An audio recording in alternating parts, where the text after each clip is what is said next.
April the 12th, 2026. I've got a little bit of update, guys, from the earlier video and the timeline of events and what I could dig up. But what's happening at 10 a.m. Eastern, which would be 9 a.m. in the morning Central Time, 7 p.m. on the West Coast, the President Trump is effectively seizing control of China's most critical energy artery to gain massive leverage ahead of his May summit with Xi Jinping. Now, in the video before this, an hour or so ago, we talked about the petrodollar and the yuan, the petro-yuan, the Chinese oil currency, and that's what the battle's about. And so I wanted to dig into that a little bit more, and found out I wasn't sure, but the Straits are China's main energy artery. So what Trump has done, and try to clarify a little bit of the early reports, is if you are leaving from a Iranian port, whether it's in the Persian Gulf or coming out into the open ocean and to the Sea of Arabia there, and we've looked at that before, but once you get out of the Straits, you still have a lot of Iranian territory that continues south and then it bends back east. So the U.S. Navy is going to control all of the ports, not just coming out of the Straits, but the entire Iranian coast, which is going to complicate the logistics somewhat. But this blockade, guys, is, again, focusing on China. It's like China, it's like Iran is another China proxy, like the Democrats. And so this is what we're seeing. And now if you've paid attention, guys, a couple of months ago we talked about that Iran had switched from the standard GPS unit in our satellites that a lot of the world uses. Now they're using the Chinese system. But that's understandable. But what's happening right now as we speak, and it has been since the war started, China has been feeding them every bit of information that they gather. And that is the location of our aircraft carriers, our battleships, our planes, everything. So even though we've taken out a lot of communication systems and artillery systems, things like that, anti-ship weapons in Iran, as long as their military has the ability to link, which they still do, to the China satellites, China has designed this system especially for them and for this situation. So again, 10 a.m. Eastern, 9 a.m., this thing will be tested. And it appears, guys, this entire section of the war has many aspects. We talked about, was it about Israel? What was it about? But right now, it looks like China is testing some of their very high-tech equipment. And they're using Iran and the Straits as a testing ground. Now, again, China relies on the Strait for nearly half of its total oil imports. So now it makes it even clearer, guys, the fact that this is a dollar yuan battle. In other words, we're choking off China. They got the May 14th, 15th summit coming up in Beijing. The administration hopes this will compel China, again, using it as a chokehold method, to stop its backdoor support of Iran and perhaps even trade its support for Tehran for a new U.S. trade deal. Now, when I found out about that, guys, I started researching about these empty tankers that are headed to the Gulf of America, and quite a few of them are from China. So it's already working. You understand what I'm saying? The chokehold, the grip is already around the throat, and the chokehold can increase with just a little pressure, if you understand what I'm saying. But the Chinese satellite network, guys, has been very powerful, and it makes sense now why Trump and the military has pushed Space Force so heavily.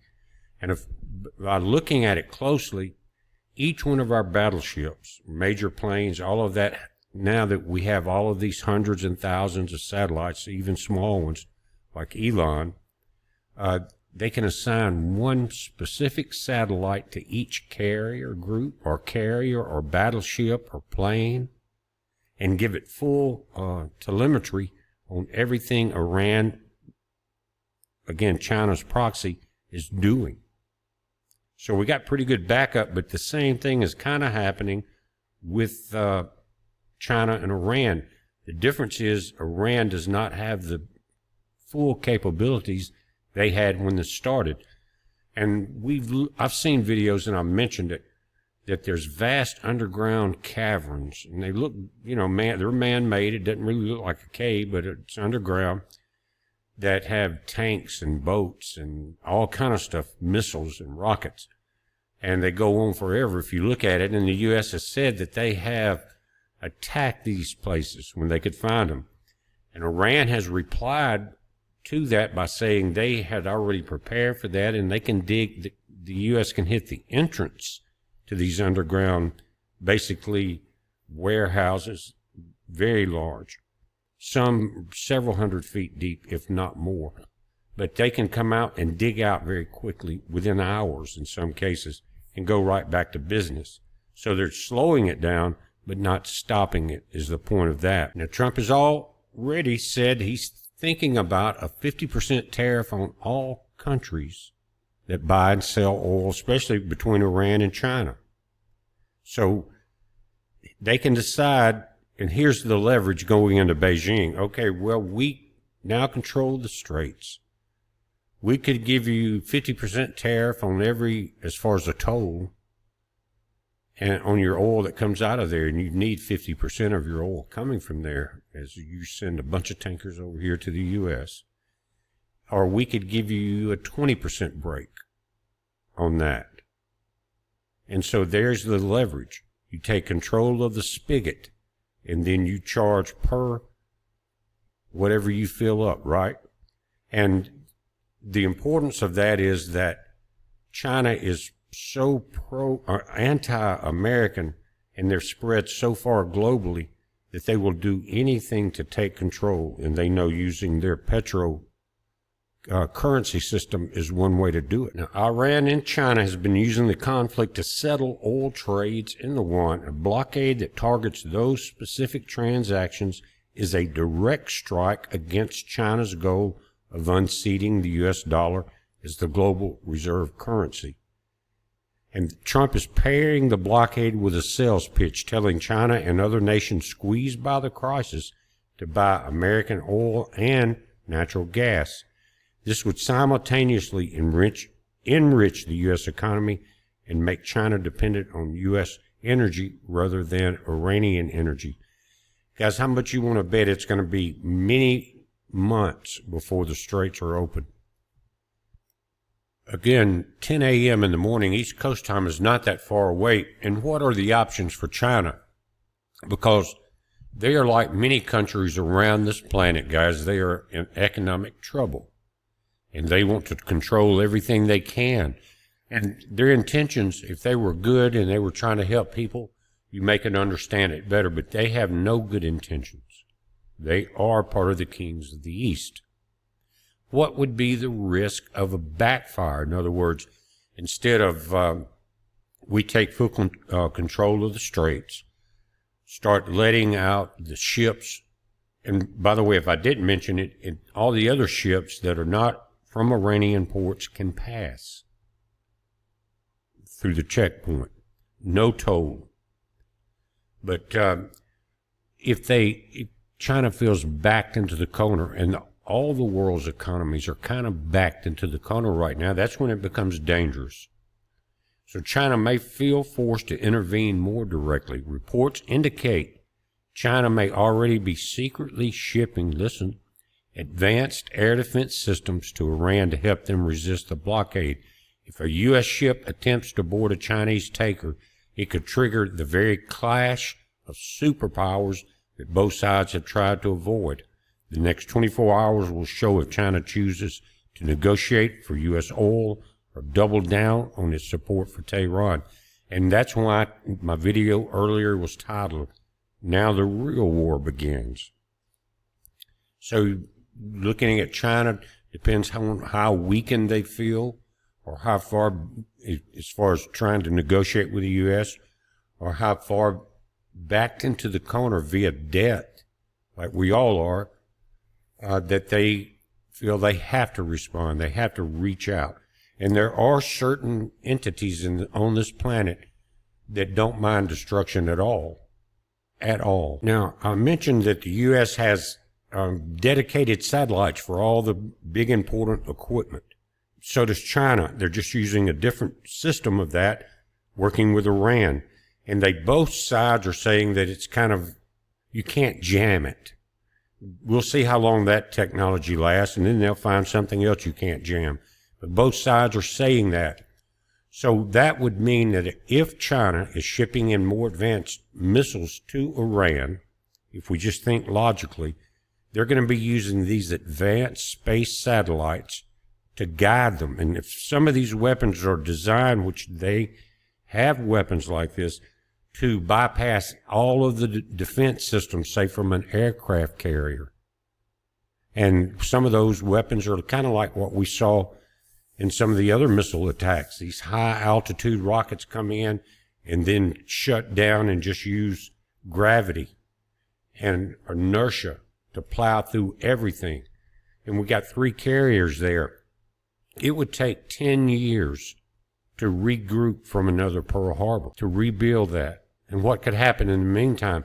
If that were to happen, guys, it goes almost to the Muriels in the Denver airport. If those carriers were to go down in a Pearl Harbor type situation because of the advanced Chinese technology and them being backed into the corner, they know it would, if that happened, we would attack them very heavily. But what would happen in that meantime? Our forces would be weakened. We could not really handle what was going on in Iran, probably without those carriers. You think about it.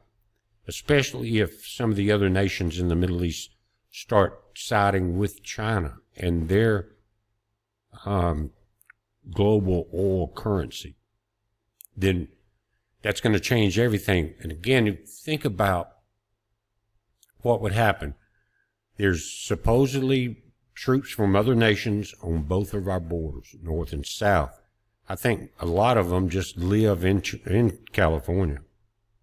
But anyway, there would be, it's kind of like Red Dawn. The carriers get hit. There's a lot of distraction from there. Again, estimates are billions and billions of dollars and 10 years to replace one. Then that's going to force a whole different situation at home. And what that does is bring the war here, like part of tribulation, and puts it back into our hands. Again, the murals of the soldier swinging the sword at the Denver airport come into my mind because of this situation. The Red Dawn scenario preluded by the Pearl Harbor scenario. So now we would see damage coming out from both sides, attacks, but the damage would be done. And what would, if they have that much control over the Iranian military and the ability to feed weapons and guidance in there, they're basically controlling it. Iran's just kind of sitting back and saying, yes, sir, do what you got to do. How much of that are we seeing, are we going to see, because satellite technology is worldwide. Elon's proved that. How much would we see of that technology affecting the U.S. immediately? And guys, we're talking about, and you know, I may be overreacting just a little bit, maybe, but we're not talking about that many hours from now. I think about 14 hours from right now at 7 p.m. Central Time, today on April 12th, for this to be tested out. Now, just because the blockade goes into effect 10 a.m. Eastern, doesn't mean that conflict will go into effect at that time. But as the further it goes in, the further in time it goes, then the more pressure builds up. What we should think about and pray for is that China kind of comes to its senses and realizes are the puppets that we have in Iran, which again, Iran is a China proxy, like the Democrats, are they worth us fighting the greatest nation in the world, which has already opened up their shipping lanes for us to come and get oil? And if we become friendly with them and turn against Iran and work with them, then we could probably get a lot more oil out of the straits.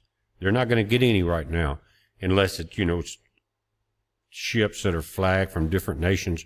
But I got a feeling that with the groups that we have there, of the U.S. Navy and other military assets, it's going to be hard to slide through there unnoticed. You can turn your transponders off and all, but again, we got satellites now that are tuned for each piece of equipment. You're not going to slide through anything.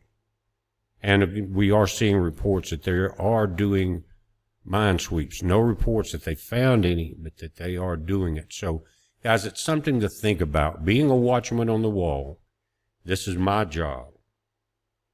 And do you know in the Old Testament it talks about the Watchman's Creed, and we have a lot of them out here on YouTube. But that creed is, if you see a danger coming to the wall, this is not verbatim, someone give me the verse, and you do not warn the people, their blood is on your hand.